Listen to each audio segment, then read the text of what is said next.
Good day everyone. आपका Bhavyam classes के online platform पे स्वागत है। मैं यहाँ पे आपको इंग्लिश का एक बहुत ही इंपॉर्टेंट टॉपिक यहाँ पे कवर करवाने वाला हूँ, जिसको हम कंजंक्शन कहेंगे। ठीक है, इंग्लिश में क्या है, जितनी भी आपका कंपटीशन के एग्जाम है उसमें कंजंक्शन से आपको देखने को सवाल मिलते हैं और बच्चा क्या है, कंफ्यूज हो जाता है कंजंक्शन को लेके, क्योंकि है तो ऐसे बहुत छोटा सा टॉपिक बट कंफ्यूजिंग इतना बहुत ज़्यादा होता है, बच्चों को इसमें हमेशा से कंफ्यूजन रहता है। तो यहाँ पे अभी हम क्लास में आपको दिखाएंगे कि जो मेन इंपॉर्टेंट कंजंक्शन है उसको हम यहाँ पे कवर करेंगे। ठीक है, स्टार्ट करते हैं। ये दो कंजंक्शन है यहाँ पे, येट एंड बट। ठीक है, ये जो दोनों कंजंक्शन है, इन दोनों की जो मीनिंग होती है लगभग सेम एक जैसी होती है। येट का मीनिंग भी वही होता है कि किसी चीज़ को कंट्रास्ट करने के लिए यूज़ करते हैं। जब दो कंट्रास्टिंग सिचुएशंस होती हैं किसी भी उसकी, तो उसको कनेक्ट करने के लिए हम येट यूज़ करते हैं। एंड बट भी हम कंट्रास्टिंग सिचुएशंस को यूज़ करने के लिए करते हैं। बट दोनों में डिफरेंस क्या होगा कि येट हमारा जो अनएक्सपेक्टेड कंट्रास्ट होते हैं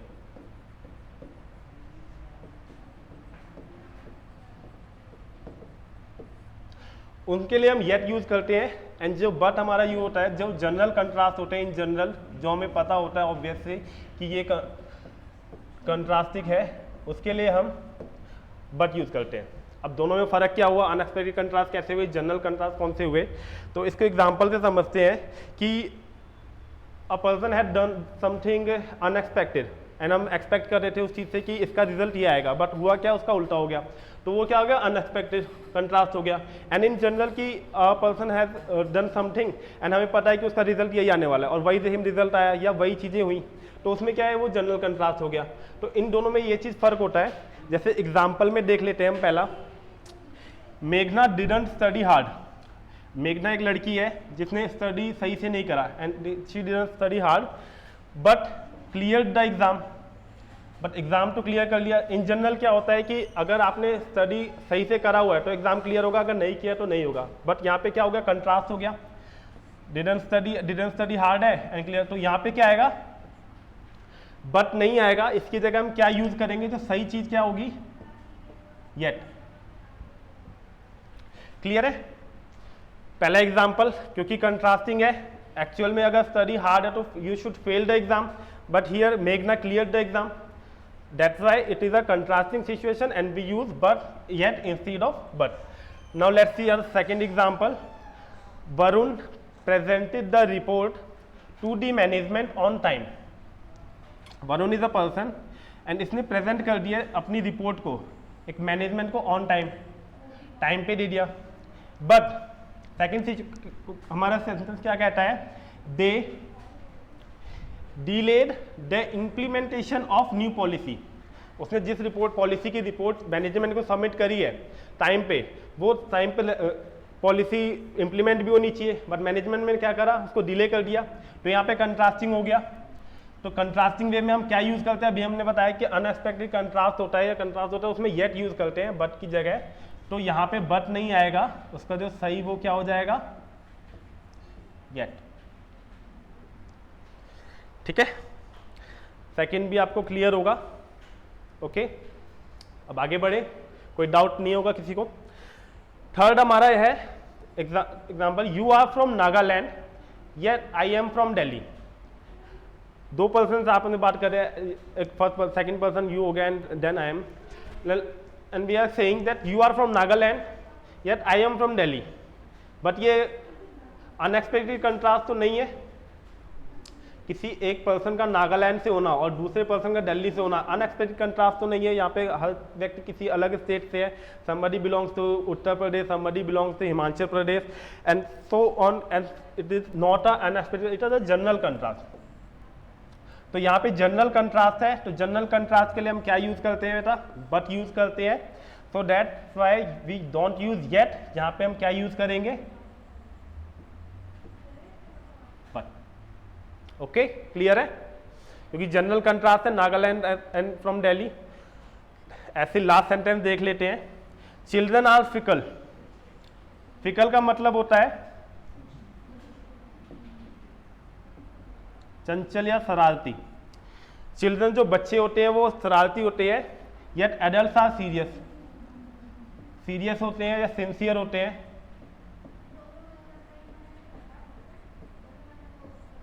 कोई भी वर्ड यूज कर सकते हैं हम। तो ये भी इन जनरल कंट्रास्ट है, चिल्ड्रन फिकल्स होते हैं जनरल सिचुएशन है, एडल्ट सीरियस होते हैं भी जनरल सिचुएशन है, दोनों जब जनरल कंट्रास्ट है तो यहाँ पे भी हम येट नहीं यूज करेंगे, क्या चीज यूज करेंगे बच्चों, येट की जगह बट। ठीक है, क्लियर है सबको, कोई दिक्कत तो नहीं है इन चारों में किसी को? आगे बढ़ते हैं।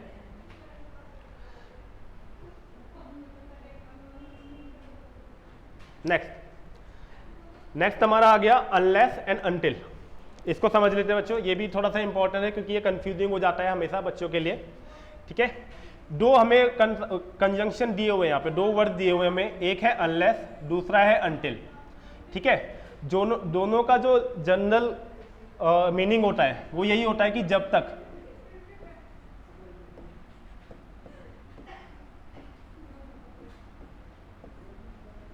अनलेस इसको सिचुएशन में यूज करते हैं, like there is a fan, जब तक मैं उसका स्विच ऑन नहीं करूंगा तब तक वो फैन चलेगा नहीं। तो उसका क्या है, जब तक ये सिचुएशन में हम क्या यूज करते हैं, अनलेस और अनटिल। बट दोनों में डिफरेंस है, दोनों में डिफरेंस क्या है उस चीज को समझते हैं। ठीक है, दोनों में डिफरेंस क्या है, पहला है अनलेस। अनलेस होता है सिचुएशन बेस्ड,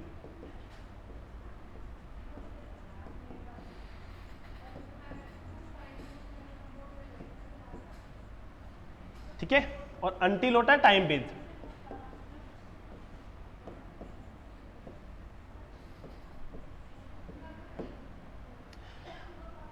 अब इन दोनों में हम दो ऐसे सेंटेंस को कनेक्ट करते हैं कि जो एक दूसरे पे डिपेंडेंट होते हैं। जैसे कि मतलब अभी मैंने एग्जांपल दिया फैन का, if I switch on the phone the fan will run unless we switch on the phone, switch on the switch. तो इस सिचुएशन में एक सिचुएशन बेस्ड हो गया, एक टाइम बेस्ड हो गया। ठीक है, तो सिचुएशन बेस्ड क्या होता है कि वो चीज़ वर्क जब तक नहीं करेगा जब तक कि वो सिचुएशन फुलफिल नहीं हो जाएगी। और ये टाइम बेस्ड क्या होता है कि कोई चीज़ तब तक चलती रहेगी जब तक वो टाइम नहीं आ जाएगा, जब तक वो चीज़ उस टाइम पे वो अप्लाई नहीं होगी। ठीक है, तो पहला एग्जांपल हम देखते हैं, they can not apply for the post. और सेकेंड स्टेटमेंट क्या है, दे आर पोस्ट ग्रेजुएट। जब तक कि पोस्ट ग्रेजुएट वो नहीं हो जाते, जब तक कि पोस्ट ग्रेजुएशन वो क्लियर नहीं करते थे तब तक वो इस पोस्ट को अप्लाई नहीं कर सकते। हो गया ना, जब तक और तब तक। बट इसमें एक वो चीज़ है, हमने क्या बताया यहाँ पे, सिचुएशन बेस्ड और टाइम बेस्ड। अब ये पोस्ट ग्रेजुएट होना किसी भी पर्सन का वो एक सिचुएशन है।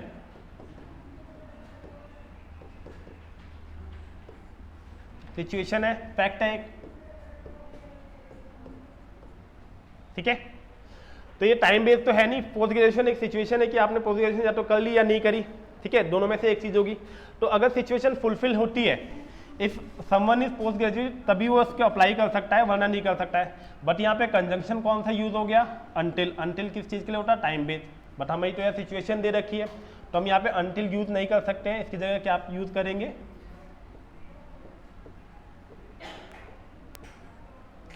करेक्ट सेंटेंस क्या हो जाएगा, they can not apply for the post unless they R post graduate.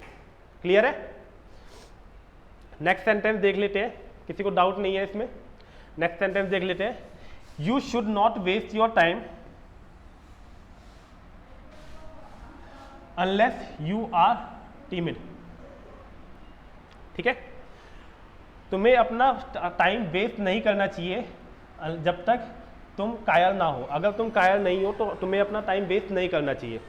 तो ये भी क्या हो गया, एक सिचुएशन हो गया।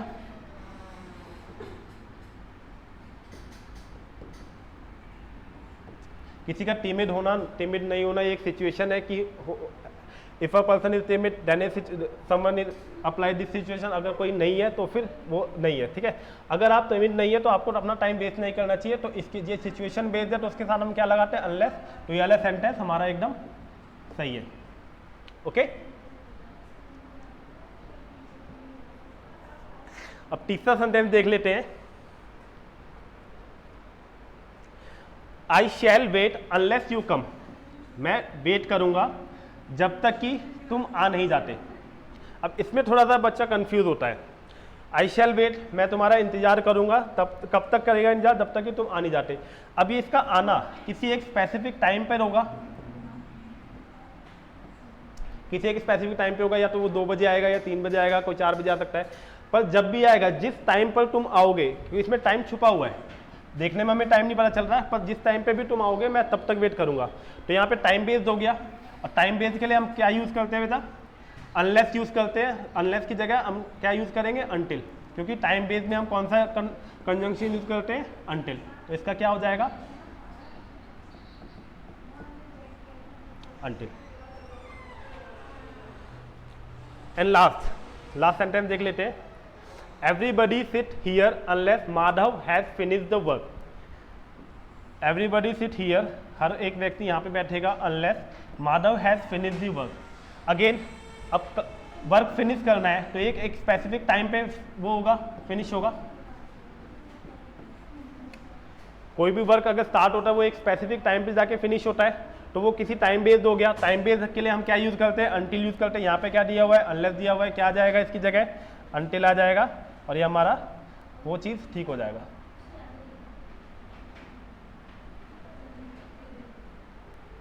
ठीक है, क्लियर है? चला नेक्स्ट चलते हैं, आगे बढ़ते हैं।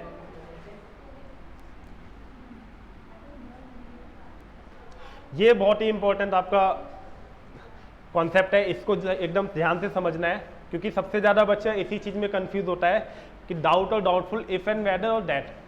ठीक है, अब इसको हम समझते हैं, स्टार्ट करते हैं। जब भी आपको किसी सेंटेंस में डाउट या डाउटफुल दिखाई दे, कोई भी सेंटेंस डाउट या डाउटफुल से स्टार्ट हो रहा है, ठीक है, तो उसकी 2 कंडीशन बनती है। क्योंकि कोई भी अगर पर्सन किसी चीज पे डाउट कर रहा है, तो डाउट के बाद एक सिचुएशन दी होगी कि आई डाउट कि ऐसा कुछ होगा या नहीं होगा, मुझे डाउट है तुम ऐसा कर पाओगे या नहीं कर पाओगे, ऐसा सिचुएशन लोग सेंटेंस बोलते हैं।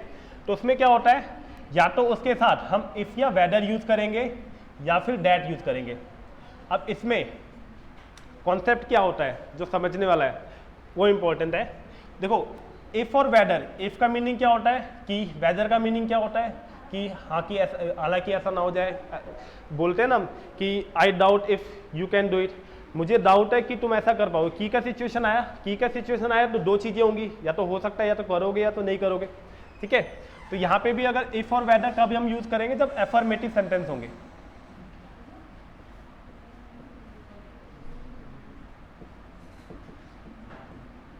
ठीक है, बट अगर मैं इसको इंटेरोगेटिव और नेगेटिव में लेके चलूं,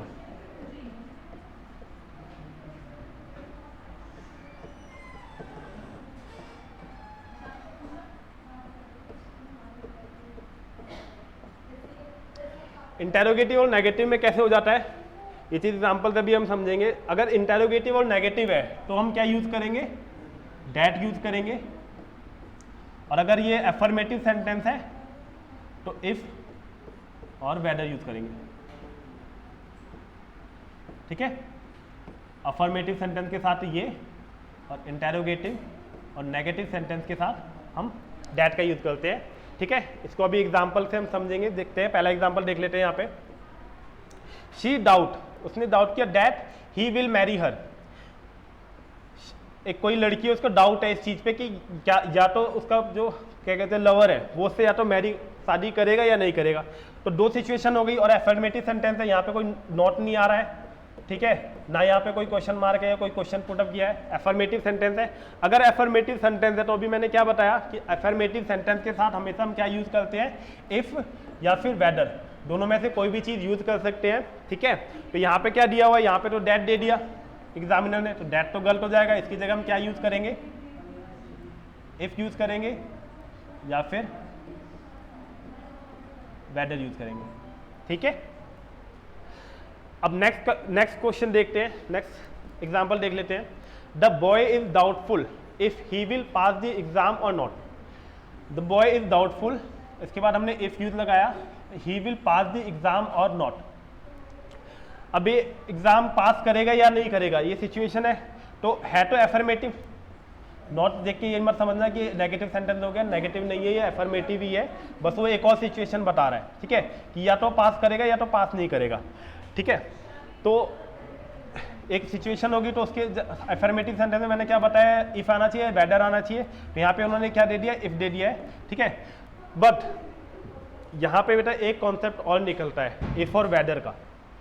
वो क्या निकलता है कि इफ और वेदर का मीनिंग तो लगभग दोनों का सेम है, बट अगर दो से ज़्यादा सिचुएशन है, ठीक है, किसी भी सेंटेंस में अगर दो से ज़्यादा सिचुएशन है तो हम वेदर का यूज़ करते हैं, ना कि इफ का।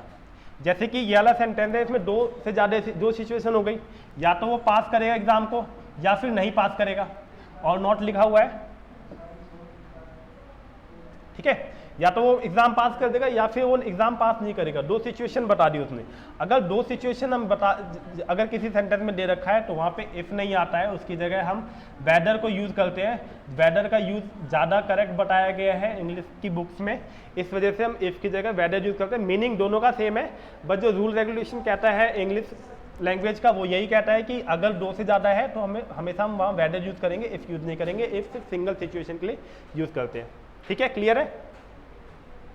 तो ये अब जिसने डीपली पढ़ा हुआ है इफ और वेदर का भी, जिसको कंसेप्ट पता है वो तो यहाँ पे ठीक कर देगा, जिसको नहीं पता है वो क्या करेगा, इफ कहेगा हाँ ठीक है अफर्मेटिव है, इफ है सही है, और वो क्वेश्चन गलत कर देगा एग्जाम। तो ये चीज़ हमें ध्यान में रखना है कि अगर एक से ज़्यादा, अगर ये यहाँ तक होता, अगर ये सेंटेंस सिर्फ एग्जाम तक ही दिया होता तो यहाँ पे इफ भी करेक्ट होता, ये सेंटेंस ठीक हो जाता। बट जैसे ही एक कंडीशन और लगाई, और लगा के हम एक और कंडीशन ऐड कर सकते हैं। जैसे ही हमने एक कंडीशन और उसमें ऐड अप करी, वो चेंज हो जाता है और उसमें इफ की जगह हम वेदर यूज करते हैं हमेशा, ठीक है। अब नेक्स्ट सेंटेंस देख लेते हैं, डू यू डाउट, इंटेरोगेटिव आ गया, डू यू डाउट क्वेश्चन कर लिया। मैंने बताया था इंटेरोगेटिव और नेगेटिव के लिए हम दैट यूज करते हैं। यहाँ पे क्या दे दिया इन्होंने, whether. Mister Narang jump into the river, क्या तुम्हें डाउट है कि मिस्टर नारंग जंप करते रिवर में, इसका मीनिंग ये हुआ, ठीक है। तो इंटेरोगेटिव और नेगेटिव के साथ हमने क्या बताया कि अभी क्या यूज करना होता है, दैट। यहाँ पे क्या दिया हुआ है, वेदर, गलत हो जाएगा, इसका सही सेंटेंस क्या बनेगा, do you doubt that mister Narang jump into the river, okay. Interrogative sentence में एक लास्ट और देख लेते हैं, नेगेटिव का example, I do not doubt, मेरे को डाउट नहीं है। अब उससे पहले ही डाउट नहीं है तो वो तो क्लियर है, ठीक है। इसका वो चीज़ बच्चा क्या सोचता है कि डाउट लिखा तो डाउट है, बट नॉट लगा के उसने डाउट को पहले ही क्लियर कर दिया कि मुझे कोई डाउट नहीं है इस चीज़ का कि package will reach on time, जो पैकेज मैंने भेजा है वो समय पे पहुंच जाएगा, टाइम पे पहुंच जाएगा। तो अगर ये नेगेटिव है सेंटेंस तो उसमें क्या बताया मैंने कि नेगेटिव और इंटेरोगेटिव के साथ हमेशा हम क्या यूज़ करते हैं, दैट यूज़ करते हैं। यहाँ पे वेदर दिया हुआ है तो करेक्ट इसका आंसर क्या हो जाएगा, दैट हो जाएगा, ठीक है, क्लियर है। बहुत ही इंपॉर्टेंट है ये, हमेशा से याद रखना। बच्चा इसमें बहुत ज़्यादा कंफ्यूज होता है इस वाले कॉन्सेप्ट में, डाउट और डाउटफुल वाले में, क्योंकि एग्जामिनर इस तरीके से घुमा देता है कि वो कंफ्यूज हो जाता है कि अफर्मेटिव है, इंटेरोगेटिव है या नेगेटिव है। तो उस चीज़ों का ध्यान रखना है, ठीक है। और जैसे ही वो चीज़ें आपकी क्लियर हो जाएंगी, आपके क्वेश्चन भी ठीक होने लगेंगे, ठीक है। अब आगे चलते हैं, नेक्स्ट कर लेते हैं। अब आता है हमारा एज लॉन्ग एज और एज सून एज। ये भी बहुत इंपॉर्टेंट है, इसमें बच्चा हमेशा कंफ्यूज होता है, as long as soon as, ठीक है। अब देखो इन दोनों में क्या है कि कोई एक सिचुएशन दी होती है, कोई एक आपने पहले सेंटेंस दिया हुआ है, ठीक है, उसको दूसरे सेंटेंस से कनेक्ट किया हुआ है ये बोल के कि जब तक ये चीज़ होगी तब तक ये भी होगी, ये चीज़ इस पर डिपेंड हो जाती है, ठीक है। पर अब इन दोनों में क्या चीज़ है कि डिफरेंस है, दोनों में डिफरेंस क्या है, जो एज लॉन्ग एज हम यूज करते हैं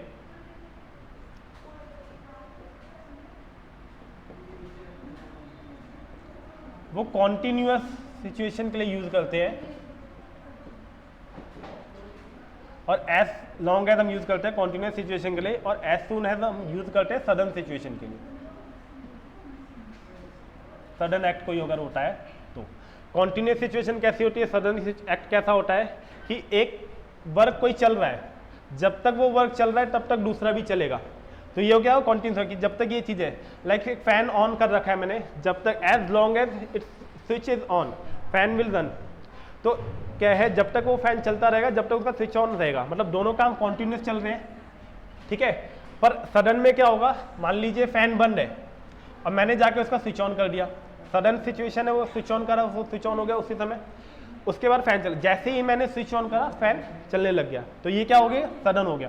तो इन दोनों में यही चीज डिफरेंस होता है, एज लॉन्ग होता है कंटिन्यूअस सिचुएशन के लिए यूज करते हैं हम, और as soon as sudden situation के लिए, सडन एक्ट के लिए यूज करते हैं, ठीक है। तो यही दोनों एग्जाम्पल है। अब एग्जाम्पल देख लेते हैं। एज सून एज हमने, ठीक है, एज सून एज लगा दिया। You are discipline, no one can mislead you, ये दो सेंटेंस है, एक क्लॉज ये है, एक क्लॉज ये है, ठीक है। इसको हमने कनेक्ट किया हुआ है एज सून एज से, ठीक है। तो अब पहला क्लॉज क्या कह रहा है, जब तक कि तुम डिसिप्लिन रहोगे तब तक तुम्हें कोई भी मिसलीड नहीं कर सकता। तो मिसलीड, अब ये डिसिप्लिन रहना कॉन्टिन्यूस सिचुएशन हो गया, सडन सिचुएशन तो है नहीं, ठीक है। जब तक जितनी दिन तक तुम डिसिप्लिन रहोगे, 1 साल 2 साल, जब तक तुम मेहनत करते रहोगे तब तक कोई आपको मिसलीड नहीं कर सकता है। तो ये क्या कॉन्टिन्यूस सिचुएशन है। पर यहाँ पे क्या दिया हुआ है, as soon as. As soon as हम किस में यूज करते हैं, सडन एक्ट में। सडन तो है नहीं है, तो मतलब यहाँ पे गलत दिया हुआ है, इसका करेक्ट क्या हो जाएगा,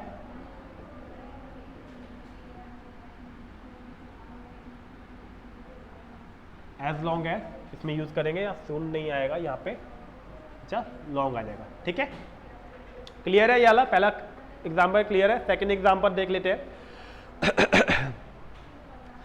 as long as teacher entered the classroom, पहला क्लॉज ये है, एवरीवन स्टूड अप, एक फ्रेज हो गया, ठीक है।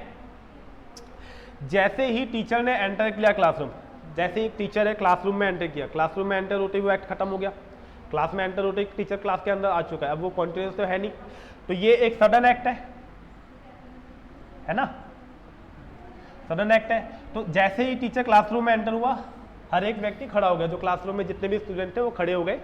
तो एज लॉन्ग एज हमने क्या बताया था कि किस में यूज होता है, कॉन्टिन्यूस सिचुएशन में, बट यहाँ पे क्या है, सडन सिचुएशन है। सडन में क्या यूज करेंगे हम, सडन एक्ट में क्या यूज करते हैं, एज सून एज। तो लॉन्ग की जगह क्या हो जाएगा, सून। तो करेक्ट सेंटेंस क्या बनेगा, as soon as teacher enter the classroom everyone stood up, okay, ठीक है। क्लियर है ये वाला। थर्ड देख लेते हैं। You need not fear, you need not fear as soon as God is with you. God is with you एक clause हो गया, सेकंड क्लॉज हो गया ये वाला आपका, ठीक है। क्या है कि तुम्हें डरने की जरूरत नहीं है जब तक कि भगवान तुम्हारे साथ है। तो जब तक भगवान साथ है तुम्हारे, तब तक डरने की जरूरत नहीं, दोनों चीज कॉन्टिन्यूस हो गई, ठीक है। ऐसा तो है नहीं कि 1 सेकंड के लिए भगवान साथ में उसके बाद चले गए तो तुम्हारा फियर तभी भी चलता रहेगा, जब तक है। तो दोनों चीज कोरिलेट हो रही है और दोनों चीज कॉन्टिन्यूस है। तो कॉन्टिन्यूस में हम क्या यूज करते हैं, लॉन्ग यूज करते हैं, सून नहीं यूज करते। तो इसमें करेक्ट क्या हो जाएगा, यहाँ पे लॉन्ग यूज आएगा, as long as God is with you, you need not fear, okay, ठीक है। क्लियर है ये वाला सेंटेंस। नेक्स्ट पे चलते हैं। As long as it started raining we went out to play. दो क्लॉज दे रखे हैं, स्टार्टेड रेनिंग, बारिश स्टार्ट हो गई, and we went out to play, हम बाहर चले गए। अब देखो स्टार्ट अपने आप में एक चीज है कि कोई चीज स्टार्ट हुई है तो सडन हुई है, उसके बाद तो स्टार्ट होगी तो पहले एक चीज स्टार्ट होती है देन रनिंग होती है। आपने इंजन स्टार्ट कर then it is running, okay. तो स्टार्ट होने का मतलब ही यही है कि वो सडन है। तो अगर बारिश जैसे ही स्टार्ट हुई तो ये सडन हो गया, सडन हो गया तो हमें क्या यूज करना है, सून यूज करना है। यहाँ पे क्या दे दिया, लॉन्ग दे दिया है, तो फिर क्या हो जाएगा, गलत हो जाएगा। इसको कैसे ठीक करेंगे, एज सून एज लगाते ही ये सेंटेंस एकदम ठीक हो जाएगा। As soon as it started raining we went out to play, okay. Clear है यहाँ तक सबको, ठीक है। थोड़ा सा और बचा है, जल्दी जल्दी कर लेते हैं। नेक्स्ट है आपका, ठीक है, ये बहुत इंपॉर्टेंट है, इसमें बच्चा सबसे ज़्यादा कंफ्यूज होता है। सबसे ज़्यादा एग्जाम में इसमें सवाल देखने को आपको मिलेंगे, जितने भी आप प्रीवियस ईयर लगाओगे या फिर जितने भी आप प्रैक्टिस सेट दोगे, ये तीनों चीज़ें ये हमेशा मिलती हैं क्वेश्चन में। एग्जामिनर क्वेश्चन कंजंक्शन अगर डालता है, मेंस का एग्जाम है, कोई भी एग्जाम है, तो उसमें इनका क्वेश्चन हमेशा डालेगा। तो इसको हम थोड़ा ध्यान से पढ़ लेंगे, ठीक है, ओके। चल स्टार्ट करते हैं। हार्डली और स्कार्सली और नो सूनर। देखो इसका पहले इसका मीनिंग मैं बता देता हूँ। बड़ी मुश्किल से,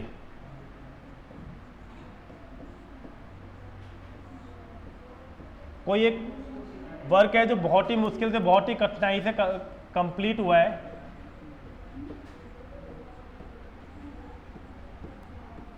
और जैसे ही वो खत्म हुआ कोई एक नया काम शुरू हो गया, कोई एक नई सिचुएशन आ गई, ठीक है। इस चीज में हम हार्डली और स्कार्सली यूज करते हैं। और नो सूनर का मतलब होता है जैसे ही, कोई एक काम आप कर रहे हैं, जैसे ही आपने वो चीज़ काम खत्म किया या वो काम स्टार्ट करा, जैसे ही, तो उसके साथ हम क्या यूज करेंगे, वैसे ही।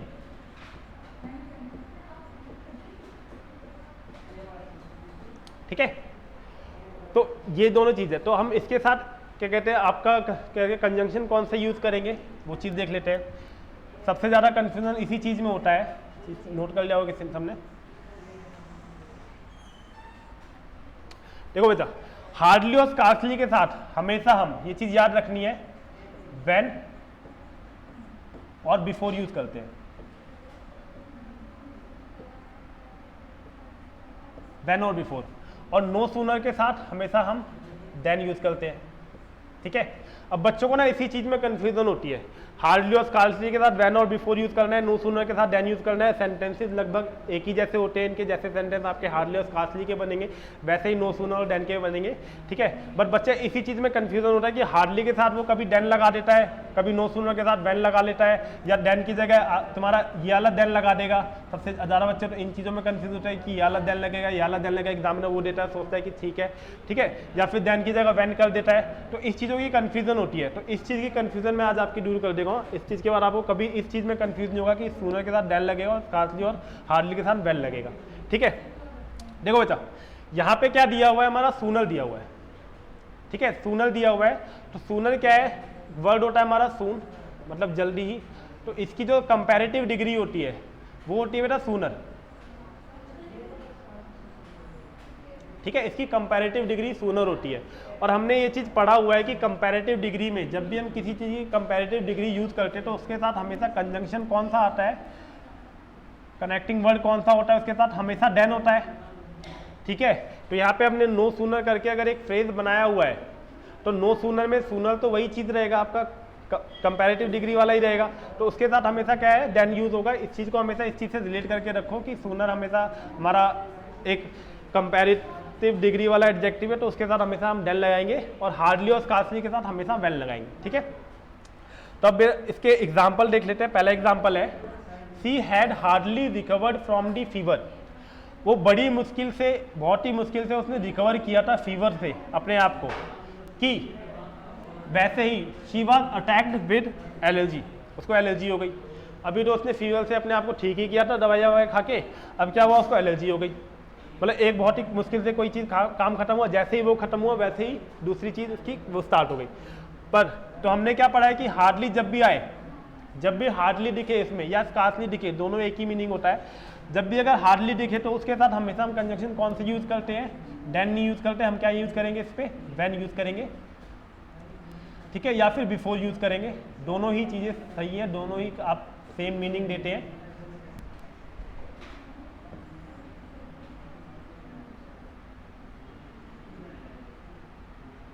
ठीक है, या तो व्हेन यूज करेंगे या बिफोर यूज करेंगे। ठीक है, पढ़ने में ना जब आप पढ़ेंगे इस चीज को, हो सकता है आपको पता लगे कि ये बिफोर कहाँ से आ गया, व्हेन तो इसमें फिट ही नहीं, मैं फिट में तो सुनने में आपको डैन ही अच्छा लगेगा, फीवर डैन सी रिकवर की एक चीज़ हुआ, डैन उसके बाद दूसरा चीज़ हो गया। ठीक है, बट एग्जामिनर इसी कंफ्यूजन का फायदा उठा के वो ये वाला सवाल देता है, इसीलिए बच्चे सबसे ज़्यादा इन दोनों में कंफ्यूज होते हैं। इसीलिए इस चीज़ को सही से पढ़ना है, ध्यान से पढ़ना है। ये कंफ्यूजन मैंने आपका दूर कर ही दिया है कि डैन हमेशा नो सूनर के साथ आएगा और व्हेन और बिफोर हार्डली और स्कार्सली के साथ आएगा। ठीक है, क्लियर है ये वाला। नेक्स्ट चलते हैं। ठीक है, scarcely had he reached the school. Scarcely बहुत ही मुश्किल से वो स्कूल पहुंचा ही था। Then it began to rain, वहाँ पे बारिश स्टार्ट हो गई। स्कूल पहुंचने वाला था, बहुत मुश्किल से घर से बहुत दूर से चला था, थक हार के स्कूल पहुंचा ही था कि वहाँ बारिश स्टार्ट होकर भीग गया। ठीक है, तो ये चीज़ है। अब बहुत से बच्चे इस चीज़ में कंफ्यूज हुए होंगे कि ये क्या चीज़ लिखा है, स्कार्सली हैड ही रिकवर्ड, ये कैसा सेंटेंस बन गया, हैड तो हमेशा ही के बाद आता है, या तो ये होना चाहिए था ही हैड, जैसे ये लिखा हुआ है शी हैड हार्डली। बच्चों देखो क्या होता है, एक इन्वर्जन का कॉन्सेप्ट होता है। अगर आपने पढ़ा हुआ है तो ठीक है, नहीं है तो मैं थोड़ा सा यहाँ पे बता देता हूँ इन्वर्जन का। वो तो जब टॉपिक होगा तब डिटेल में बताऊंगा इस चीज़ को।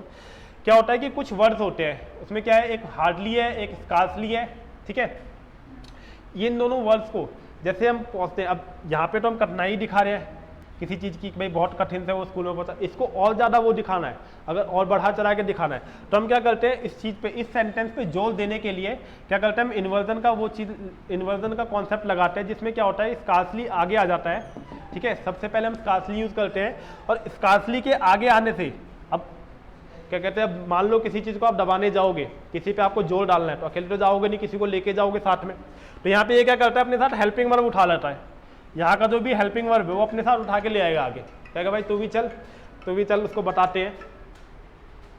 ठीक है, तो स्कार्सली जब भी सेंटेंस से बाहर आएगा किसी चीज़ को, उस सेंटेंस पे क्या कहते हैं, फोकस डालने के लिए, उस चीज़ को और इम्फेसाइज करने के लिए, तो उसके साथ हम क्या हैड को भी आगे ले आएंगे, और सेंटेंस कैसे लिखा जाता है, scarcely had he reach the school, और इसमें जो ये है वर्ब वो इसी के हिसाब से लगेगी, ही हैड के बाद अब इनका थर्ड फॉर्म आती है तो वो लग गया। ठीक है, ये तो एक कॉन्सेप्ट हो गया इन्वर्जन का, वो चीज़ बाद में वो चीज़ देख लेंगे।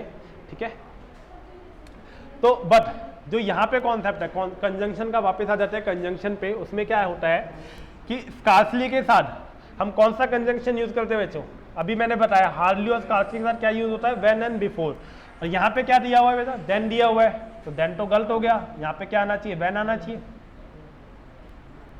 Scarcely had he reached the school when it began to rain, और यहाँ पे व्हेन का मतलब जब होता है, कब नहीं होता है, वैसे व्हेन का मतलब कब होता है, पर जब वो एज अ कंजंक्शन यूज होता है उसका मतलब जब होता है, कि जब वो स्कूल पहुंचा तब बारिश होनी स्टार्ट हो गई। ठीक है, अगले पे आ जाते हैं, नो सूनर भी वही चीज है, इन्वर्जन वाला वो लगा हुआ बता ही चुका हूं मैं, no sooner had I reach the station, जैसे ही मैं स्टेशन पर पहुंचा गाड़ी निकल चुकी थी।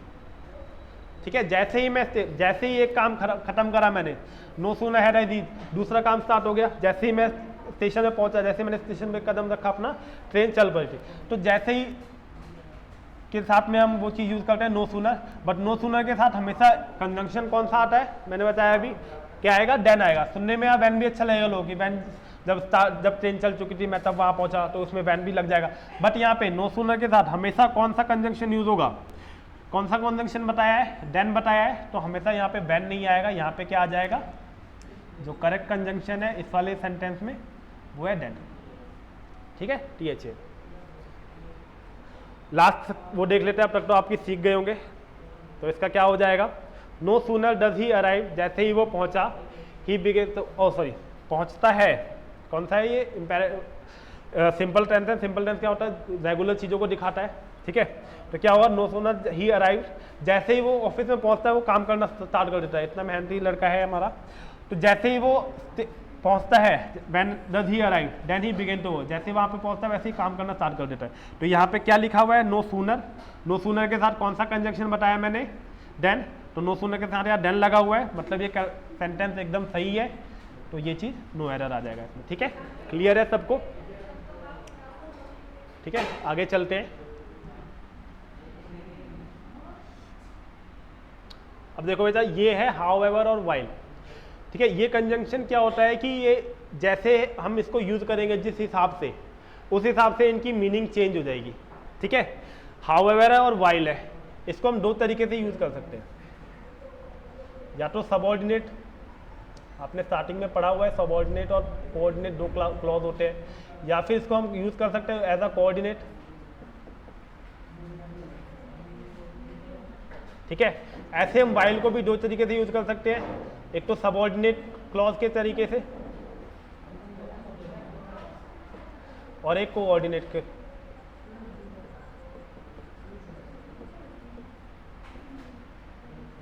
ठीक है, और जब हम सबऑर्डिनेट और कोऑर्डिनेट के स्टाइल में यूज करेंगे हाउएवर को, तो इन दोनों सिचुएशन में इसकी मीनिंग जो है वो चेंज हो जाती है, व्हाइल की भी मीनिंग जो है वो चेंज हो जाती है।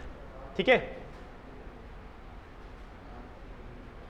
तो हाउएवर को अगर मैं सबऑर्डिनेट क्लॉज में यूज करूं, सबऑर्डिनेट कंजंक्शन की तरह यूज करूं, तो उसका मीनिंग क्या हो जाएगा,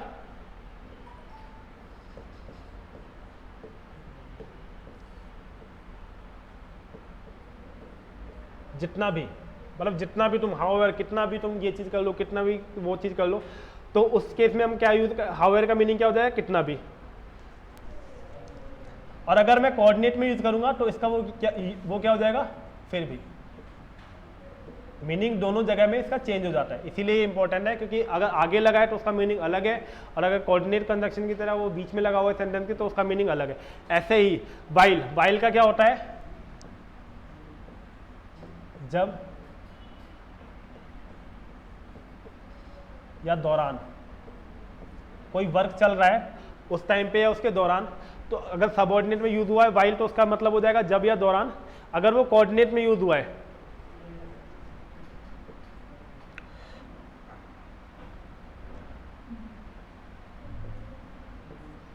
तो उसका मीनिंग हो जाएगा पर। ठीक है, इन चारों चीजों को याद करना है। ठीक है, बस दोनों में मीनिंग अलग हो जाता है। आपको रीडिंग में बहुत चीज़ें ये यूज होगा, हाउएवर में अगर वो करोगे तो आपको मीनिंग समझने में आसान होगा। इससे एग्जांपल देख लेते हैं। पहला एग्जांपल है however had you work you can not succeed. मतलब तुम चाहे जितना भी वर्क कर लो, सबऑर्डिनेट में लगा हुआ है, सबसे आगे लगा हुआ है सेंटेंस के, तो इसमें क्या मीनिंग होगा, जितना भी। तो तुम चाहे जितना भी वर्क कर लो तुम सक्सीड नहीं हो सकते। ठीक है, कितना भी तुम काम कर लो तुम सक्सीड नहीं हो सकते। However had you work hard you can not succeed. ठीक है, ये एक सेंटेंस हो गया, यूज हो गया। इसका यूज है, इसमें एरर कुछ नहीं है। दूसरा इसका यूज देख लेते हैं हाउएवर का, जब वो कोऑर्डिनेट की तरह यूज होता है, कोऑर्डिनेट कंजंक्शन की तरह। शी वॉज ब्यूटीफुल, वो बहुत ही खूबसूरत थी। However no one talk to him, फिर भी इसका मीनिंग क्या होगा, फिर भी बताया हुआ है कोऑर्डिनेट में, तो इसका यहाँ मीनिंग क्या हो जाएगा, फिर भी कोई इससे बात नहीं करता। वो ब्यूटीफुल है फिर भी उससे कोई बात नहीं करता। ठीक है, दोनों जगह पे इसकी क्या हो गया, मीनिंग चेंज हो गया। हाय हाउएवर ही,